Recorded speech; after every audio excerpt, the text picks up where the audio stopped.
Assalamualaikum warahmatullahi wabarakatuh. Waalaikumsalam. Selamat datang lagi di channel YouTube kami, Tritir Konstruksi. Alhamdulillah, Tritir Konstruksi ini bersama narasumber. Perkenalkan Mas. Saya Rusdi. Seorang kontraktor rekanannya Tritir Konstruksi. Ini kita ada di lokasi oleh TKP ya. TKP pengerjaan sebuah berapa lantai nih Mas? Dua lantai, luasnya 220. Bangun. Ini dindingnya pakai hebel ya Mas? Ya. Ini per meter kira-kira berapa? Kalau per meternya kira-kira 3,5 juta. 3,5 juta udah istilahnya Udah sampai ke salah. atas ya? Iya. Itu lantai, kemudian dinding, listrik Jadi udah listrik udah siap pakai. lumayan murah tuh. Itu kalau dikalkulasi di area Solonya ini termasuk kota ya Mas? Iya. Di belakang Grand Mall ini, Solo Grand Mall, Daerah Penumping ya? Penumping itu 3,5 itu murah istilahnya. Kan Mas, tolong saya diberikan pencerahan untuk membangun sebuah rumah itu apa aja yang harus dipersiapkan istilahnya. Oke. Pertama tahapan-tahapan untuk membuat sebuah rumah itu kita yang pertama menentukan desain sendiri. Desainnya mau seperti apa? Ada yang suka minimalis, ada yang suka klasik, ada yang suka kontemporer, banyak. Kalau desain ya selera masing-masing. Kalau bisa juga desain itu mengikuti budgetnya. Kalau budgetnya biasanya menengah ya biasanya pilihannya minimalis. Contohnya memang kebanyakan orang suka itu desainnya minimalis. Kalau di sini sendiri ini nantinya desainnya klasik Eropa, cuma profil-profil belum terpasang. Nanti jadi finishing ini semua akan jadi profil dari ujung sini ke sini ada profil, atasnya ada profil, jadi ada pilar-pilar besar di sini nanti. Setelah tahapan finishing, karena ini tahapannya belum finishing, masih 50%. Di sini juga nanti akan ada taman.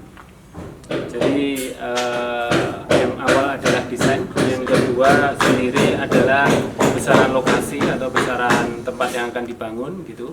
Luas bangunan gitu. Luas bangunan. Yang selanjutnya mungkin kita akan memulai dengan pembersihan lahan.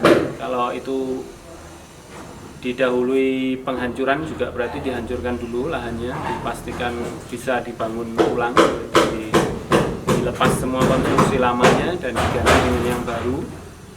Kalau setelah itu tahap persiapan biasanya itu penanaman fondasi batu dan besi, selanjutnya mengerjakan tembok, selanjutnya naik. Ini tahapan yang normal. Apabila musim hujan, biasanya kita tahapannya langsung konstruksi naik dulu, bata terakhir. Jadi semua naik agar kita sudah punya media kerja yang bebas dari hujan. Saya kira setelah itu masuk tahap finishing dan ya selesai bisa.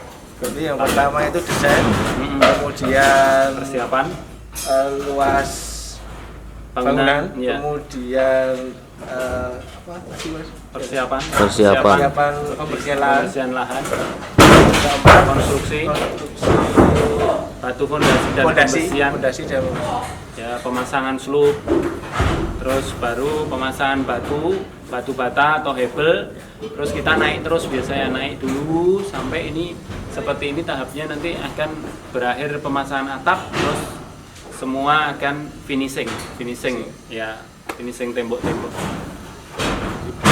intinya konsep desain jangan berkontradiksi dengan budget. Iya, betul. Biasanya kan konsep versus budget itu kontradiksi. Iya.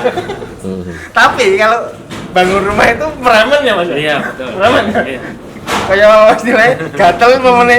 Wah kira diapik iki yo elek premen. Iki kok semene tok. Ya biasanya gitu. Iya, gambar persiapan desain itu penting sekali agar nanti di Biar tengah dia- jalan enggak iya. nggak geger remen-remen dan lain sebagainya itu menghambat karena kita harus Sama biaya, yang kedua tenaga iya tukangnya. harusnya apa alur kerjanya kan setelah ini karena ada perubahan desain nanti ada yang dijebol dan lain sebagainya itu memperlambat terus menambah biaya. Berarti kalau misalkan ada konsumennya Mas Rusdi ini tipikalnya itu gambar berjalan itu sebenarnya nggak masalah ya. Yang penting biayanya itu siap gitu ya. Iya. Nah, oke. Banyak yang begitu. Biasanya ada gambar pun. Biasanya kalau ibu-ibu di Solo itu udah ada gambar, itu ada angka absolut istilahnya 3x3 untuk ruangan ini, dapur. Ketika jadi bangunan telah jadi tahapan dinding dan lain sebagainya, dilihat loh kok kecil banget ya Mas, padahal kalau kita lihat 3x3 dimanapun kalau dijereng kan sama aja ya segitu 3x3, tapi kenyataannya nanti kurang besar dan lain sebagainya lah itu nanti selera ya, nanti apa kita harus merubah dan lain sebagainya, itu yang menambah biaya, menambah waktu. Iya. Jadi ya intinya itu dimanapun apapun pekerjaan itu konsep desain di awal itu jangan sampai lari kemana-mana supaya tidak mempengaruhi pekerjaan yang lain misalnya. Ya benar-benar fix ya. Yo misal ada pengaruh sedikit perubahan desain yo ojo nganti molor nganti tekan seminggu 2 minggu sampai sebulan ya. Terus Mas, pekerjaan misal bangun rumah yang termurah itu semeternya berapa Mas? Misalnya ada misalnya yang di pelosok desa kemudian di aku ini pengen gawe omah tapi rumahku ini cilik, misal minimal luas tanah yang layak untuk dijadikan rumah dan biaya yang layak jadi rumah itu kira-kira berapa? Sebenarnya bisa rumah itu murah, tapi dengan misalnya konstruksinya untuk satu lantai kita efisien di konstruksi, efisien di pembuatan partisi, namanya partisinya juga mungkin hebel yang ketebalan 7,5 ya, dengan efisiensi itu jadi murah, mungkin kisaran harga ya bisa di angka 2,3 juta per meter. Kalau urusan luasan tanah sebenarnya kita pernah bangun itu luasnya cuma 36 meter persegi. Itu yang paling kecil ya? Yang paling kecil, tapi dia bentuknya mezzanine. Jadi lantainya 1,5 lantai. Lantai 1 full ruang tamu kamar mandi. Lantai 2 itu setengah aja, tapi itu kamar. Oh gitu. Jadi kamarnya dia justru biasanya aktivitasnya di bawah semua. Ya, biasanya gitu. Jadi kayak rumah itu wujudnya dari luar lantai 1 cuma agak tinggi.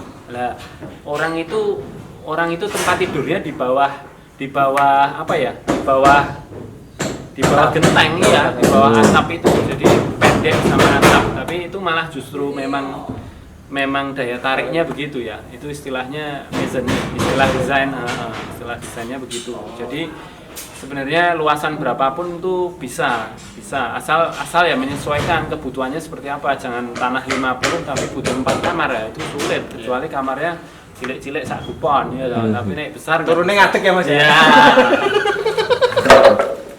Jadi berarti minimal untuk yang layak itu memang 30 meter untuk rumah itu sudah 36 meter. 36 meter Iya. persegi. Iya, itu RSS.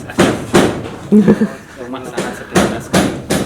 Tapi ini ada loh Mas, yang istilahnya rumah subsidi sekarang itu luas bangunannya cuma 30 meter. Jadi tipenya itu 30 per 60. Oh iya. Ya sebenarnya itu tadi ya. Kalau mengakomodasi kebutuhan, kalau itu mengakomodasi kemurahan itu. Ya pokoknya duwe rumah ngono tok. Tapi sebenarnya itu nanti masih ada sisa yang 30 itu biasanya di belakang bisa untuk satu kamar lagi. Jadi mesti bangunnya lanjut Mas itu. Biasanya gitu. Jadi mereka cuma satu kamar sama kosong. Istilah Jakarta kalau boleh kita pinjam itu rumah petak. Nah, itu masih masuknya rumah petak saja. Jadi enggak luas bangunannya 30 intinya. Iya. Subsidi pemerintah maunya segitu. Iya, benar. Dan sebenarnya yang disubsidi juga cuma jalannya itu, pembangunan jalan. Ya, terus rumahnya enggak disubsidi karena jalannya. Jadi misalnya pengembang buka lahan, dia daftar ke pemerintah ini untuk rumah subsidi. Lah jalan awal itu pemerintah bangunin. Jadi otomatis kan pengembang menghemat sekitar mungkin 20% dari budget awal itu untuk pembangunan jalan. Oh, Jadi begitu, bukan rumahnya disubsidi itu tidak. Yang kedua, cara pembayarannya yang disubsidi menggunakan KUR atau menggunakan KPR yang telah disusun pemerintah untuk tanah di bawah 72. Itu syaratnya memang. Udah 10 menit. Kita mengikuti algoritma Google. Nanti kalau kita pembahasannya terlalu banyak, nanti apa untuk video yang lain tidak ada nanti. Jadi sementara 10 menit ini dulu. Terima kasih sudah menyaksikan. Kita kapan-kapan ngobrol lagi. Boleh. Sampai jumpa lagi di video selanjutnya. Assalamualaikum warahmatullahi wabarakatuh. Waalaikumsalam.